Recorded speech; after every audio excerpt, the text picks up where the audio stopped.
Good morning, students. Welcome to the channel NCERT Biology classes of 12. इस channel के माध्यम से आपको क्लास 12 NCERT बायोलॉजी का एक्सप्लेनेशन हिंदी में लाइन बाय लाइन दिया जाएगा. Okay? Now I will teach you chapter 3 human reproduction line by line in Hindi. Let's start now. Let's learn. This is chapter 3 human reproduction. जो human beings होते हैं, जो मानव होते हैं, उनमें जो रिप्रोडक्शन होता है उसके बारे में इस चैप्टर में हम डिटेल में जानेंगे.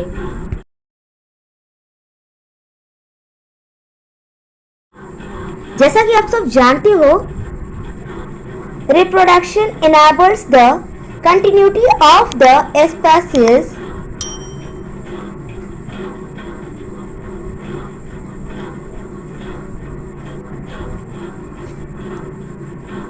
generation after generation.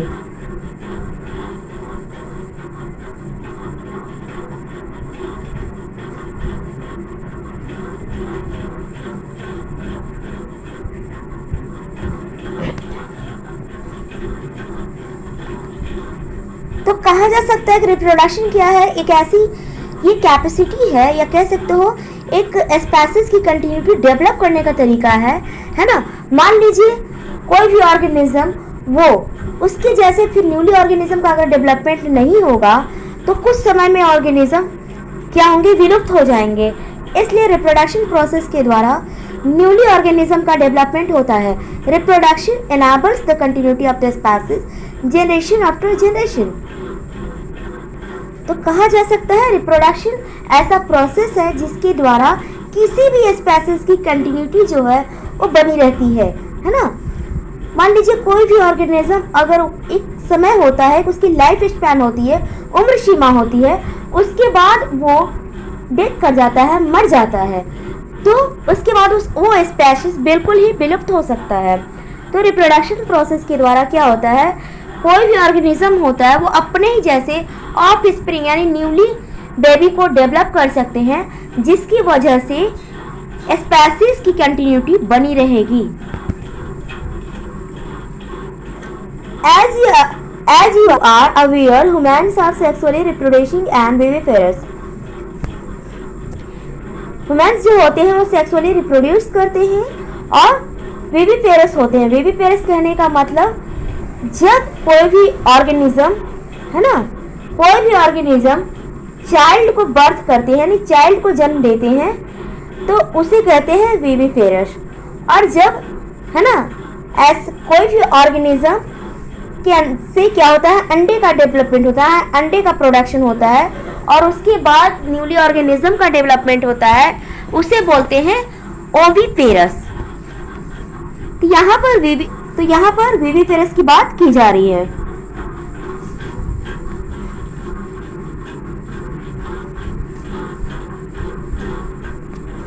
The reproductive events in humans include formation of gametes, gametogenesis. जो रिप्रोडक्शन का इवेंट होता है उसमें गैमेट का फॉर्मेशन होता है, और जब गैमेट का फॉर्मेशन होता है उस प्रोसेस को बोलते हैं गैमेटोजेनेसिस. आइए इसे समझते हैं. जैसे मान लीजिए ये मेल है और ये फीमेल है. मेल से क्या होगा? मेल से स्पर्म का डेवलपमेंट होगा और फीमेल से ओवा का डेवलपमेंट होगा, जिसे हम एग भी बोलते हैं, ओवम या एग बोलते हैं.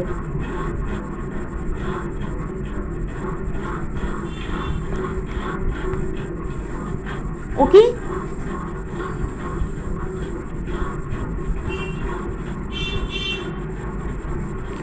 तो जब मेल से स्पर्म का फॉर्मेशन और फीमेल से ओवा या एग का फॉर्मेशन होता है, यानी कि स्पर्म या एग जो भी होगा इसे क्या बोलेंगे? गैमेट बोलेंगे. तो जब मेल से स्पर्म का फॉर्मेशन, फीमेल से ओवा का फॉर्मेशन होगा, समझिए कि हाँ, ये स्पर्म या ओवम का अगर फॉर्मेशन हो रहा है तो गैमेट का फॉर्मेशन हो रहा है. तो गैमेट का जब फॉर्मेशन होगा उस प्रोसेस को कहेंगे गैमेटोजेनेसिस। जिस प्रोसेस के द्वारा गैमेट का फॉर्मेशन होगा उसे कहेंगे gametogenesis. That is sperm in males and ovum in females. Transfer of sperms into the female genital tract, insemination and fusion of male and female gametes, fertilization leading to formation of zygote. तो naturally हम आपको बता चुके हैं आप सबको कि mail में जो है वो स्पर्म का फॉर्मेशन होगा और फीमेल में ओवम का फॉर्मेशन होगा। तो जब स्पर्म का है ना ट्रांसफर होता है फीमेल जेनिटल ट्रैक्ट में, यानी जब वो मिलते हैं तो स्पर्म का ट्रांसफर होता है फीमेल जेनिटल ट्रैक्ट में। इस प्रोसेस को बोलते हैं इंसेमिनेशन। उसके बाद जब इंसेमिनेशन हो जाता है उसके बाद मेल और फीमेल गैमीट आपस में मिलते हैं और इस प्रोसेस को बोलते हैं फर्टिलाइजेशन। तो जब मेल और फीमेल गैमीट मिलते हैं फर्टिलाइजेशन होता है, उसके बाद जाइगोट का फॉर्मेशन होता है ना। मतलब एक तरह से कह सकते हो फर्स्ट सेल का डेवलपमेंट होता है। गैमीट के मिलने से फर्टिलाइजेशन होता है, फर्टिलाइजेशन के बाद जो फर्स्ट सेल का फॉर्मेशन होता है उसे बोलते हैं जाइगोट। जाइगोट से ही न्यूली चाइल्ड का डेवलपमेंट होता है। जाइगोट को फर्स्ट सेल भी कहते हैं। This is followed by formation and development of blastocyst and its attachment to the uterine wall, implantation. क्या होता है?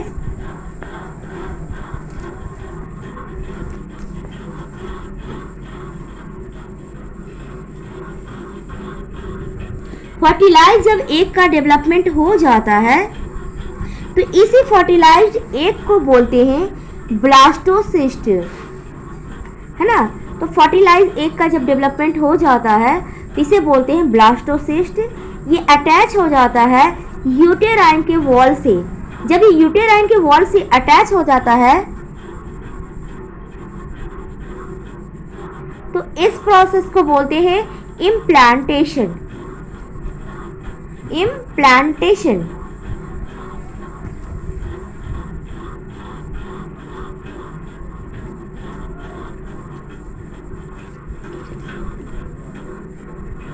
embryonic development, gestation and delivery of the baby, parturition।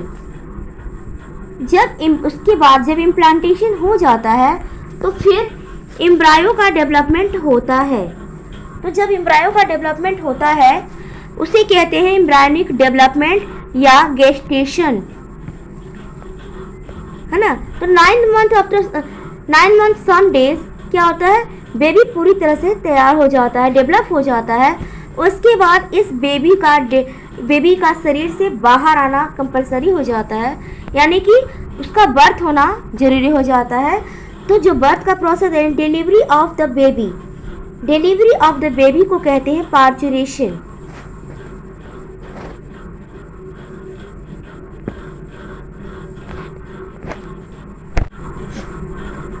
You have learnt that these reproductive events occur after puberty.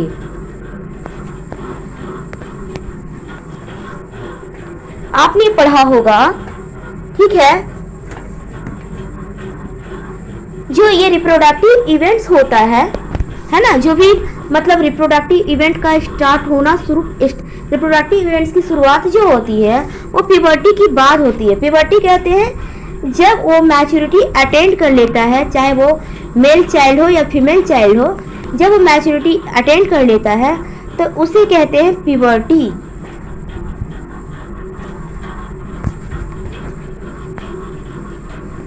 There are remarkable differences between the reproductive events in the male and in the female.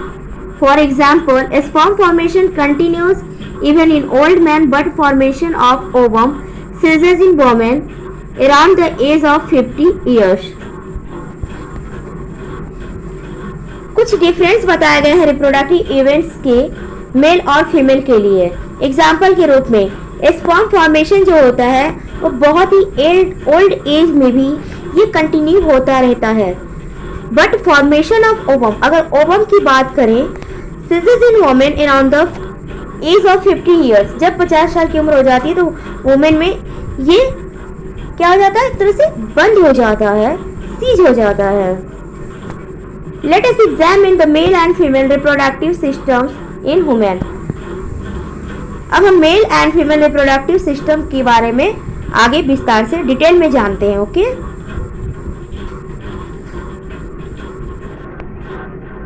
The male reproductive system. The male reproductive system is located in the pelvis region, figure 3.1a. It includes a pair of testes along with accessory ducts, glands and the external genitalia. Male reproductive जो system होता है वो pelvis region में situated होता है। आप figure 3.1a इसके लिए देख सकते हो। इसमें एक पेयर ऑफ टेस्टिस होता है, उसके साथ accessory ducts, glands and external genitalia होता है। अब देखिए पेल्विस रीजन की बात यहां पर की जा रही है। जो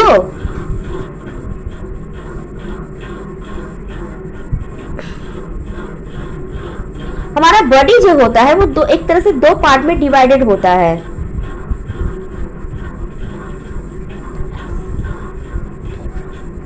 जो डायफ्राम के ऊपर वाला पार्ट होता है उसे बोलते हैं थोरैसिक पार्ट या थोरैसिक रीजन।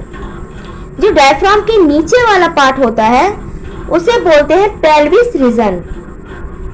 ठीक है, तो जो मेल रिप्रोडक्टिव सिस्टम होता है वो पेल्विस रीजन में सिचुएटेड होता है। इसमें एक pair testis, accessory ducts, glands और एक्सटर्नल जेनिटेलिया होते हैं। आइए देखते हैं फिगर 3.1a।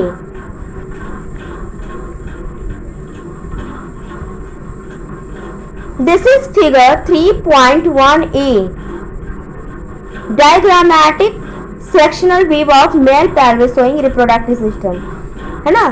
ये मेल का रिप्रोडक्टिव सिस्टम का फिगर है।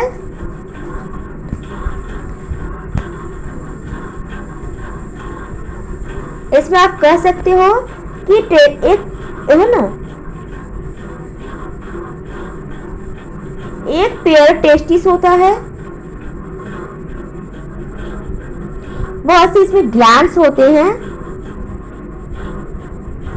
और ये बाहर से जो नजर आए उसे बोलते हैं एक्सटर्नल, ये पार्ट एक्सटर्नल जेनिटेलिया।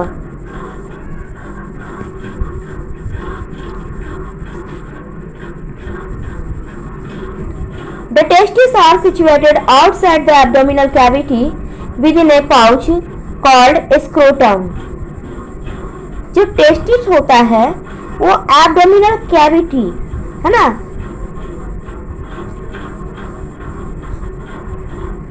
से बाहर की ओर होता है।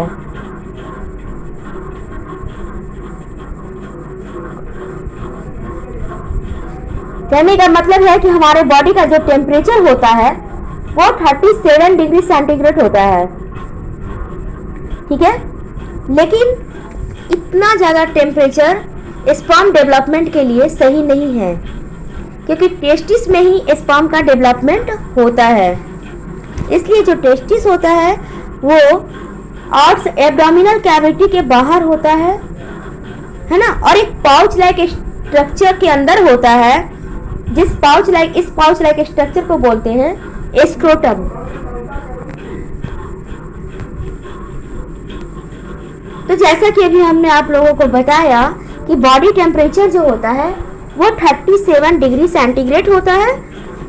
इतना टेम्परेचर स्पर्म बनने के लिए सुटेबल नहीं है। तो क्या होता है, the scrotum helps in maintaining the low temperature of the testis 2 to 2.5 degrees C lower than the normal internal body temperature. जैसे कि मान लीजिए अगर बॉडी का टेम्परेचर 37 डिग्री है तो हम स्क्रोटम जो शरीर के बाहर होता है, बाहर वाले पार्ट बाहर होता है, शरीर के बाहर होता है, तो बाहर रहने की वजह से इसका टेम्परेचर 2 से 2.5 डिग्री सेंटीग्रेड तक कम हो जाता है। यानी कि अगर बॉडी टेम्परेचर 37 डिग्री है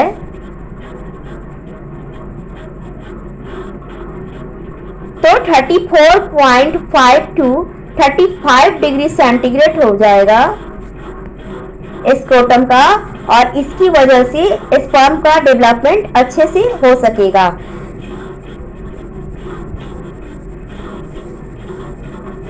okay, this temperature is necessary for spermatogenesis, यानी स्पर्म का जो फॉर्मेशन होता है उस प्रोसेस को बोलते हैं स्पर्मेटोजेनेसिस। ये है ना, ये सुटेबल टेम्परेचर होता है तभी स्पर्म का अच्छे से फॉर्मेशन होगा।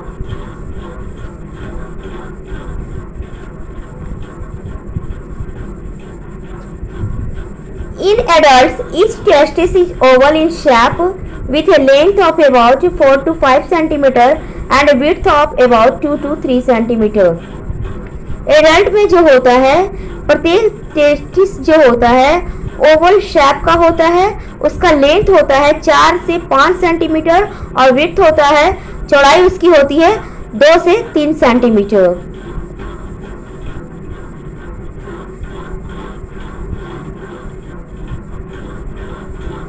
The testis is covered by a dense covering. Each testis has about 250 compartments called testicular lobules. Figure 3.1b. Testis जो होता है डेंस कवरिंग से कवर्ड होता है ना। टेस्टिस जो होता है डेंस कवरिंग से, घने कवरिंग से कवर होता है, और प्रत्येक टेस्टिस में क्या होता है 250 कंपार्टमेंट्स होते हैं, जिसे बोलते हैं testicular lobules.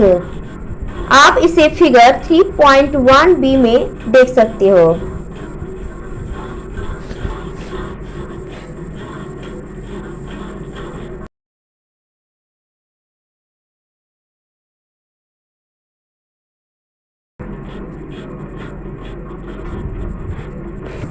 This is figure 3.1b.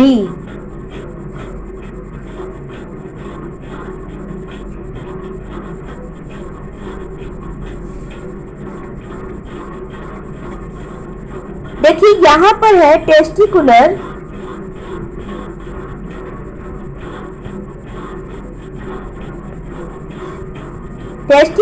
Lobules.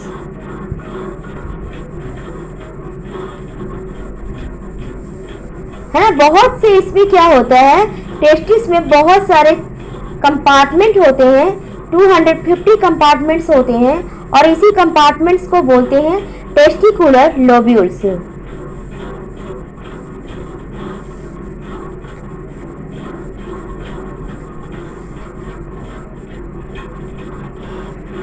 देखिए यहाँ पर इस फिगर में दिखाया गया है ना, ये देखिए ये कहलाते हैं testicular lobules.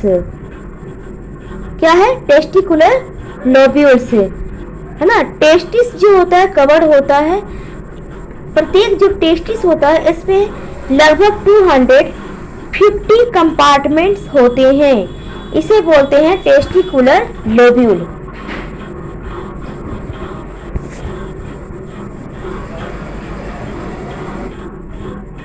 Each lobule contains 1 to 3 highly coiled seminiferous tubules in which sperms are produced.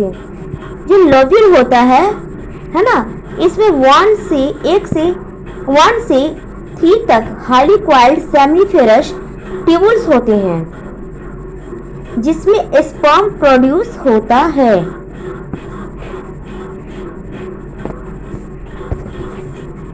Each seminiferous tubule is lined on its inside by 2 types of cells called male germ cells, spermatogonia and Sertoli cells. Figure 3.2. तो यहाँ पर figure 3.2 में हम देख सकते हैं कि जो भी सेमिनिफेरस ट्यूबुल होते हैं, है ना, तो वो क्या होते हैं, line on its inside by two types of cell. इसके अंदर दो तरह के सेल के द्वारा ये घिरे हुए होते हैं, है ना। पहला है मेल जर्म सेल्स जिसे स्पर्मेटोगोनिया कहते हैं and Sertoli shells. Now see here figure 3.2। This is figure 3.2। अब आइए इस फिगर में देख रहे हैं, फिगर 3.2 में जैसे कि आप लोगों को मैंने थोड़ी देर पहले बताया, एक सेमीफेरस ट्यूबुल जो होता है वो लाइन घिरा हुआ होता है किस तरह के, दो तरह के सेल से। इसमें दो तरह के सेल होते हैं, है ना। पहला है मेल जर्म सेल्स जिसे स्पर्मेटोगोनिया कहते हैं, इसी को मेल जर्म सेल कहते हैं।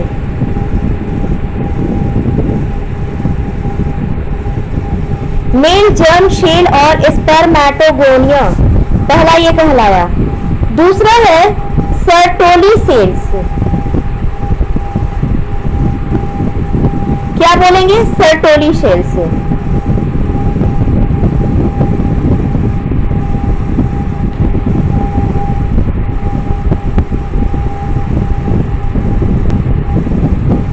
The male germ cells undergo meiotic divisions, finally leading to a sperm formation, while Sertoli cells provide nutrition to the germ cells.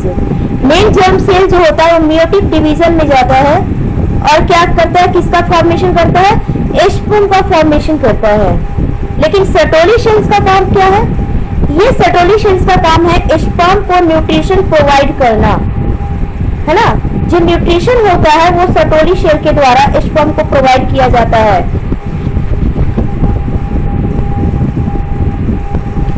While Sertoli cells provide nutrition to the germ cells.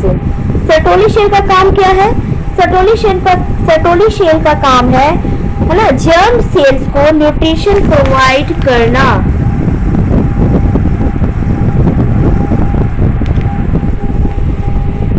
Germ cell मतलब जिसका दूसरा नाम है spermatogonia, जिससे sperm produce होता है ना।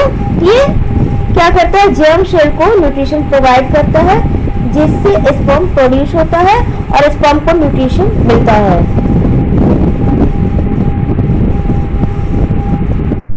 Okay guys, अगर आपको ये मेरा वीडियो पसंद आए तो प्लीज मेरे इस चैनल को लाइक, शेयर एंड सब्सक्राइब अवश्य करें। Bye bye.